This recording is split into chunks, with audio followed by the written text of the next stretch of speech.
ಇವತ್ತು ಪ್ರತಿಭಟನೆ ಬಹಳ ಮುಖ್ಯ ಉದ್ದೇಶ ಅಂತೇಳಿದರೆ, ಕಳೆದ 4 ವರ್ಷಗಳಿಂದ ಇಸ್ಲಾಮಿಕ್ ಜಿಹಾದಿ IT ನೌಕರರು TCS ಕಂಪನಿಯಲ್ಲಿ ವ್ಯವಸ್ಥಿತವಾಗಿ ಸಂಘಟಿತವಾಗಿ ನಾಸಿಕ್ನಲ್ಲಿ ಒಂದು ಪಿತೂರಿ ಮೂಲಕ ಅಲ್ಲಿನ ಹಿಂದೂ ಮಹಿಳಾ ನೌಕರರನ್ನು ಟಾರ್ಗೆಟ್ ಮಾಡಿ ಒಂದು ಇಸ್ಲಾಮಿಗೆ ಮತಾಂತರ ಮಾಡುವಂಥ ವ್ಯವಸ್ಥಿತ ಪಿತೂರಿ ಷಡ್ಯಂತ್ರವನ್ನು ಮಾಡಿದ್ದಾರೆ. ಇದರ ಒಂದು ತನಿಖೆ ಈಗಾಗಲೇ ನಡೀತಾ ಇದೆ.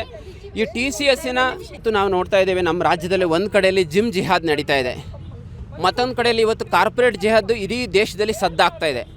ನಮ್ಮ ಬೆಂಗಳೂರು ವಿಶೇಷವಾಗಿ ಭಾರತದ IT ಹಬ್ ಅಂತ ಹೇಳ್ತಾ ಇದ್ದೇವೆ. ನಾಸಿಕ್ನಲ್ಲಿ ಈ ಕಾರ್ಪೊರೇಟ್ ಜಿಹಾದ್ ಬಯಲಾದ ನಂತರ ಇವತ್ತು ನೋಯ್ಡಾ ಒಂದು IT ಸೆಕ್ಟರ್ ಇರ್ಬೋದು, ಬೆಂಗಳೂರಿನ IT ಸೆಕ್ಟರ್ ಇರ್ಬೋದು, ಭಾಳಷ್ಟು ಕಡೆಗಳಲ್ಲಿ ಸೋಷಿಯಲ್ ಮೀಡಿಯಾದಲ್ಲಿ ಚರ್ಚೆ ಆಗ್ತಿದೆ.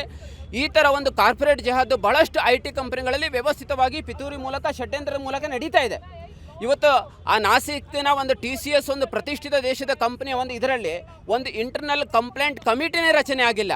ಹಾಗಾಗಿ ಇದು ಅತ್ಯಂತ ಗಂಭೀರವಾಗಿ ಒಂದು ಸಂಘಟಿತ ಪ್ರಯತ್ನ, ಒಂದು ಸಂಘಟಿತವಾಗಿ ಅಲ್ಲಿನ ನೌಕರರನ್ನ, ಕೇವಲ ಮಹಿಳಾ ನೌಕರರನ್ನು ಮಾತ್ರ ಅಲ್ಲ, ಪುರುಷ ನೌಕರರನ್ನು, ಒಬ್ಬ ದಿವಾಕರ ಅಂತಲೇ ಒಬ್ಬ ನೌಕರನನ್ನು ಇಸ್ಲಾಮಿಕ್ ಮತಾಂತರವನ್ನು ಮಾಡಿದ್ದಾರೆ.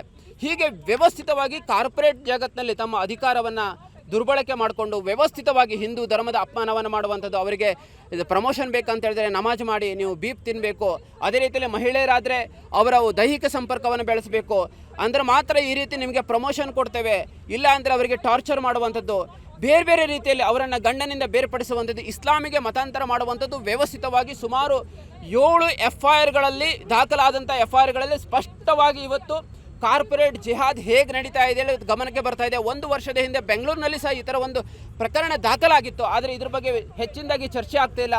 ಹಾಗಾಗಿ ಇವತ್ತು ನಾವು ಆಗ್ರಹವನ್ನು ಮಾಡ್ತಿದ್ದೇವೆ, ರಾಜ್ಯ ಸರ್ಕಾರಕ್ಕೆ ಆಗ್ರಹ ಮಾಡ್ತೇವೆ, ಗೃಹ ಇಲಾಖೆಗೆ ಹೇಳ್ತಿದ್ದೇವೆ, ಮುಖ್ಯಮಂತ್ರಿಗಳು ಹೇಳ್ತಿದ್ದೇವೆ. ನಾಸಿಕ್ಕಿನ ಪ್ರಕರಣಗಳು ಬೆಂಗಳೂರಿನಲ್ಲಿ ಇವತ್ತು ಅನೇಕ ಪ್ರತಿಷ್ಠಿತ IT ಕಂಪನಿಗಳಿದೆ, ನೀವು ಇಲ್ಲಿ ಆಡಿಟ್ ಮಾಡಬೇಕು, ಅಲ್ಲಿ ಮಹಿಳೆಯರಿಗೆ ಒಂದು ಹೆಲ್ಪ್ಲೈನ್ ಡೆಸ್ಕನ್ನು ನಿರ್ಮಾಣ ಮಾಡಬೇಕು, ಎಲ್ಲಿ ಈ ಥರ ಪ್ರಕರಣಗಳು ದಾಖಲಾಗ್ತದೆ ಒಂದು ಉನ್ನತ ಮಟ್ಟದ ತನಿಖೆಯನ್ನು ಮಾಡಬೇಕು. ನಾಸಿಕ್ ಪ್ರಕರಣ ಕೇವಲ ಒಂದು TCSಗೆ ಮಾತ್ರ ಸೀಮಿತವಾಗಿಲ್ಲ, ಇವತ್ತು ಬಹಳಷ್ಟು ಸೋಷಿಯಲ್ ಮೀಡಿಯಾಗಳಲ್ಲಿ ಗಮನಕ್ಕೆ ಬರ್ತಾ ಇದೆ. ನೋಯ್ಡಾದಲ್ಲಿ ಮಹೇಂದ್ರ ಟೆಕ್ ಕಂಪನಿಯಲ್ಲಿ ಈ ಥರ ಆರೋಪಗಳು ಕೇಳಿ ಬರ್ತಾ ಇದೆ. ಹೈದರಾಬಾದ್ನಲ್ಲಿ ಕೆಲವೊಂದು IT ಟೆಕ್ ಕಂಪನಿಗಳು ಈಗ ಅವರು ಸೋಷಿಯಲ್ ಮೀಡಿಯಾ ಮೂಲಕ ಈ ರೀತಿ ನಮಗೂ ಕಿರುಕುಳ ಆಗ್ತಾ ಇದೆ ಅಂತ ಹೇಳ್ತಾ ಇದ್ದಾರೆ. ಹಾಗಾಗಿ ಇದನ್ನು ಮಾದರಿಯಾಗಿ ತೆಗೆದುಕೊಂಡು ರಾಷ್ಟ್ರೀಯ ತನಿಖಾ ದಳ ಇದರ ತನಿಖೆಯನ್ನು ಮಾಡಬೇಕು.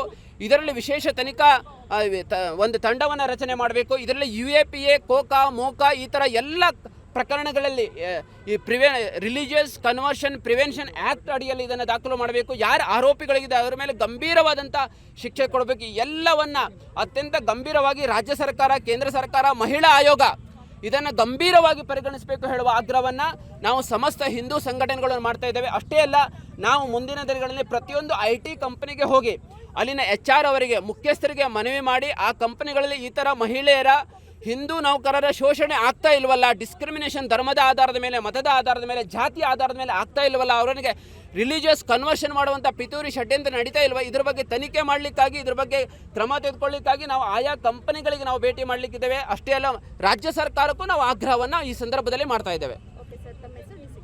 ಮೋಹನ್ ಗೌಡ, ಕರ್ನಾಟಕ ರಾಜ್ಯ ವಕ್ತಾರರು, ಹಿಂದೂ ಜನಜಾಗೃತಿ ಸಮಿತಿ.